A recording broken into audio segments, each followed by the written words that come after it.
Vous l'aviez plutôt annoncé d'ailleurs, c'est pour ça que je viens voir en premier. Merci.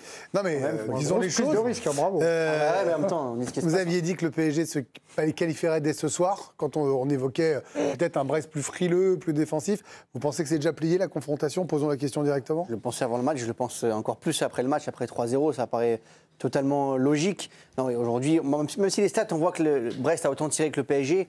En fait, on a vu le match attendu, c'est-à-dire que le PSG laisse des espaces parce que c'est ce PSG qui aussi accepte de concéder des occasions dans un match. Et puis ce PSG qui en ce moment est clinique devant le but. Ils ont eu 5 ou 6 occasions franches, ils en ont mis 3. Franchement, il n'y a pas photo entre les deux équipes. Et c'est ultra logique de voir le PSG s'imposer 3-0 ce soir. On va en parler, mais on va tout de suite du côté de Roudourou retrouver Giovanni Castaldi qui a vécu le match depuis les tribunes et forcément peut-être un regard différent, je ne sais pas. Bonsoir Giovanni, merci d'être avec nous dans ce débrief dans le DG. C'est vrai que le PSG était plus clinique, plus réaliste que Brest et à l'arrivée, l'efficacité dans les deux surfaces, c'est ce qui fait la différence, surtout en Ligue des Champions.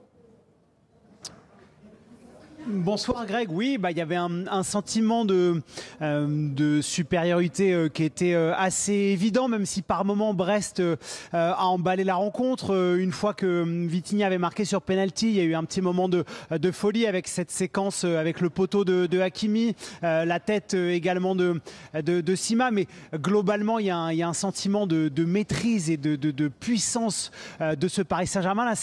Alors on parle beaucoup de l'efficacité, c'est normal parce que c'est ce qui faisait défaut en début de saison, Greg.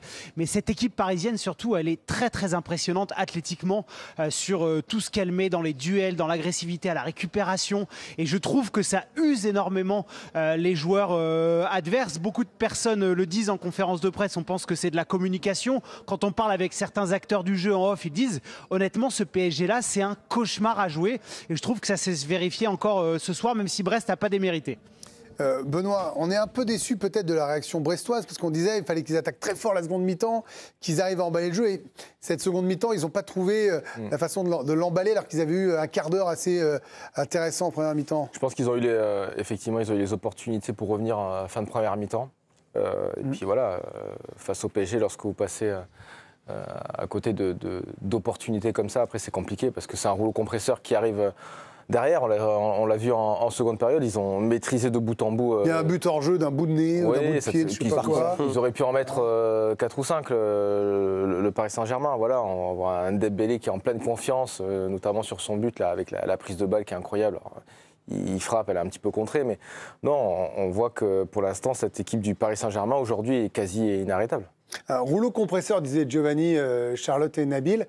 C'est vrai qu'on a le sentiment que Brest et le PSG ne jouent pas dans la même catégorie. En seconde mi-temps, on a vu l'écart un peu plus net parce que la première mi-temps était emballante. On était sorti de là. OK, il y a 2-0, mais Brest avait fait quelque chose. Là, ça s'est matérialisé de manière plus dure, je trouve, en seconde mi-temps. Ah ouais, non, c'était terrible de pouvoir voir Brest montrer à une image comme ça, parce que je pense que s'ils mettent les 2-3 opportunités, à mon avis, ils se donnent un peu plus de confiance, mais à partir du moment où tu ne mets pas ces occasions-là, tu n'arrives pas à être efficace à des moments clés, Paris Saint-Germain, après, ils reprennent confiance, et après, c'est le rouleau compresseur. Donc, pour moi, je suis d'accord avec toi, Loïc, c'est plié pour la semaine prochaine, mais je suis un peu déçue, parce que Brest m'attendait un petit peu mieux. Camara, il aurait pu marquer. Oui, mais alors après, regardez le match de championnat, ils sont revenus, ils ont poussé, il y a quand même 3 buts d'écart encore. Je ne suis pas sûr que ce PSG-là aurait coulé si Brest avait marqué. Non, mais ça aurait mis encore plus de la folie au Roudourou. Oui, nous, on aurait eu plus d'ambiance. Voilà, on aurait eu plus d'ambiance et de suspense. Bon, ouais, de toute façon, mais pour nous, c'est vrai on sait qui va gagner, c'est juste en fait un scénario, quoi, en fait.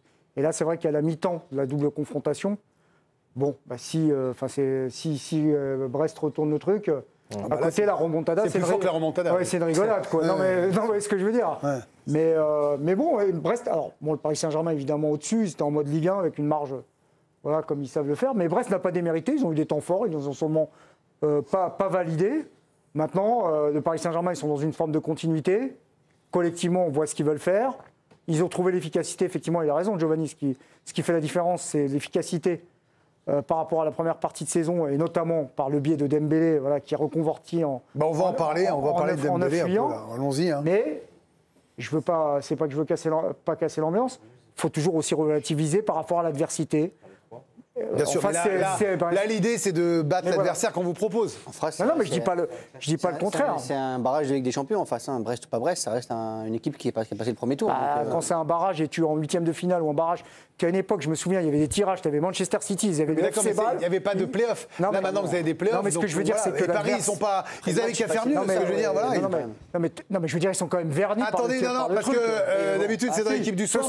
Nabil, je prends les habitudes méméesques. Je vois Giovanni en haut, là, en train de lever sa petite mimine. Il va dire des bêtises. Je viens vous voir, Giovanni, allez-y, mon poulain, on vous écoute. Non, c'est juste par rapport à ce que disait Nabil. Je suis d'accord qu'il faut relativiser. Brest, évidemment, je ne veux pas vous dire que c'est le Real Madrid. En revanche, moi, je ne peux pas accepter qu'en début de saison, on nous explique que quand Paris, et pourtant Paris jouait bien, Paris dominait, quand ils font match nul face au PSV, c'est les pompes à vélo, ils ne sont même pas capables de taper le PSV. Ensuite, quand ils perdent contre l'Atlético, ils ont mieux joué, mais ils ne sont pas efficaces, ils ne marquent pas. Donc en fait, à chaque fois que Paris fait quelque chose, Manchester City, c'est parce que c'est la fin de Manchester City. Donc en fait, on peut jamais juger un match du PSG tant qu'ils n'ont pas gagné la Ligue des Champions. Ok, c'est que Brest, etc. Mais Brest a fait un parcours exceptionnel en Ligue des Champions. Ils ont embêté beaucoup d'équipes. C'est pas si facile que ça de les bouger. On le voit notamment en Ligue 1. Paris, ce soir, a fait un match sérieux, dans de bonnes dispositions sur un match de Coupe d'Europe, avec de l'intensité, de l'efficacité. Et voilà, on est forcément obligé de dire que c'est maîtrisé, que c'est efficace et que ça veut dire que cette équipe-là, elle a des résultats qui comptent. Je trouve que c'est trop facile à chaque fois de parler des adversaires. Dans ce cas-là, on ne juge aucun match du PSG, quoi. Après, le Bayer Leverkusen n'a pas gagné à Brest. Mais moi, d'accord, ils ont fait tourner, il y a eu un partout. Non, mais d'accord, mais non, mais. Maintenant, Brest, c'est des tocards. Je suis pas en train de dire que c'est des tocards. C'est pas du tout. Ils peuvent le battre. Moi, j'ai toujours un doute, je le dis ici. Je serais convaincu, avec cet état de forme-là, quand ils taperont une grosse équipe. Oui, mais Nabil, moi j'entends. C'est comme ça que je le vois. J'ai le droit de le voir comme ça. J'ai pas dit que vous avez... Attendez Loïc, j'ai pas dit qu'on n'avait pas le droit. Nabil, je dis qu'on est obligé de juger sur un match, une rencontre par rapport à ce qu'on leur donne. Qu'est-ce qu'on a dit ? Il y a 2 matchs, ils étaient dehors tellement ils n'étaient pas efficaces. Non mais là, qu'est-ce qu'on a dit ce soir ? On a dit ils ont fait le boulot, pas de souci, collectivement c'est nickel, Dembélé marque des buts. Pas de problème. Mais juste, je demande à voir face à une grosse équipe. Alors, avec cette dynamique-là. Il y a eu City, et sur la dynamique, on peut quand même souligner la dynamique sur les 4 derniers matchs, parce qu'ils marquent au moins 3 buts consécutivement en Ligue des Champions sur les 3 derniers matchs. La dernière fois que c'était arrivé au Paris Saint-Germain en Ligue des Champions, c'était l'équipe d'Unai Emery, c'était entre septembre et novembre 2017. Donc ça n'était pas arrivé depuis longtemps de voir un Paris Saint-Germain sur 4 rencontres consécutives, marquer au moins 3 buts. C'est pas bon signe pour eux, parce que la dernière fois qu'ils avaient gagné largement avec Unai Emery aux commandes, ça s'était fini. Oui, mais c'est un fait. Et là, domicile. On est sur une série qui ne faisait plus depuis des années. C'était une vanne, Loïc. Détendez-vous. Je sais que c'était à domicile. C'était à domicile. Ça, je sais bien, il n'y a pas de souci. Un mot sur Dembélé quand même. Non, parce que Dembélé, Benoît. Il met encore un doublé ce soir. C'est-à-dire qu'il est à 2 doigts d'un triplé en plus. Il est à nouveau efficace. Il en rate une. Bon, je vais vous dire, on a regardé le match ensemble. Il y en a une, vous savez, il est un peu sur le côté droit de la surface de réparation pour ceux qui ne l'ont pas vu. Il est seul face à Bizotte. Bizotte est déjà à moitié couché. Ouais. Il leur balle, il est à droite du poteau. On est même surpris qu'il ne cadre pas. Alors que finalement, il y a 2 mois, on aurait dit, voilà, ça c'est Dembélé. Non, mais il marche sur l'eau. Il marche sur l'eau parce que. Dembélé, il marche sur l'eau ou il marche sur l'eau ? Les deux. Non, parce que maintenant, voilà, devant le but, c'est devenu un tueur, tout simplement. Voilà, il cadre quasi à chaque fois. Et puis surtout, comme on l'a dit avant le match, il est chirurgical devant le but. On voit qu'il y a énormément de confiance, notamment dans ses prises de balles. Sur le second but, vous avez été impressionné comment il y va, c'est ça ? Oui, mais c'est sa prise de balle. Sa prise de balle, elle est fluide. Il s'amène son but, c'est-à-dire qu'avec une bonne prise de balle, il s'amène le but ouvert. Et on le voit aussi dans ses frappes. C'est des frappes pleines de confiance. On sent qu'il frappe bien dans le ballon. C'est toujours bien placé, quasi inarrêtable à l'image de son premier but. Le premier but, pour vous, il n'est pas arrêtable ? Le premier but, ça va tellement vite. En plus, généralement, on dit au gardien, non, mais pas premier poteau, c'est impossible. C'est limite une faute. Ça va tellement vite avec ce petit rebond en plus juste avant. Donc non, il est en pleine confiance dans ses prises de balles, dans ses frappes. On le sent et aujourd'hui, il est inarrêtable, Dembélé. Clairement. Et là, il est en train de battre tous ses records, même personnels, parce que la saison dernière, il avait marqué 13 buts sur une année civile, mais en 42 matchs. Là, c'est 15 buts en 8 rencontres seulement sur l'année civile. Donc c'est complètement dingue. Et c'est le meilleur buteur en Europe. C'est tout simplement le meilleur buteur en Europe. On a réactualisé le classement au fur et à mesure du match. Regardez, meilleur buteur devant sur l'année civile 2025, devant Retegui, devant Kylian Mbappé, devant Harry Kane, Robert Lewandowski ou encore Lautaro Martinez. Greg, donnez le ballon d'or. Prenez le ballon d'or dans la discussion. Non, mais c'est pour rigoler. En vrai, pourquoi pas? Si Paris gagne avec des champions, il peut prétendre. Non, mais on rigole. Voilà. Mais c'est ce qui ressort sur les réseaux sociaux après la prestation d'Ousmane Dembélé, plébiscité, recouvert d'éloges, prestation parisienne la plus commentée, tout ce que vous voulez, mais il est en train de faire le buzz en ce moment sur les réseaux sociaux. Les 91 buts de Messi, on arrive, bouge pas Léo, en référence à ce record absolu de buts inscrits sur une année civile. Évidemment, c'était en 2012 avec Léo Messi. Bon, pareil, on se projette. On est en 2025, Ousmane Dembélé est le meilleur joueur du monde, rendez-vous compte. On n'a que des éloges. Le jour où Dembélé apprendra à cadrer, ça fera très mal. Et bah aïe, c'est vrai que ça y est, on y est. Et puis regardez, Dembélé, Ballon d'Or, tout le monde.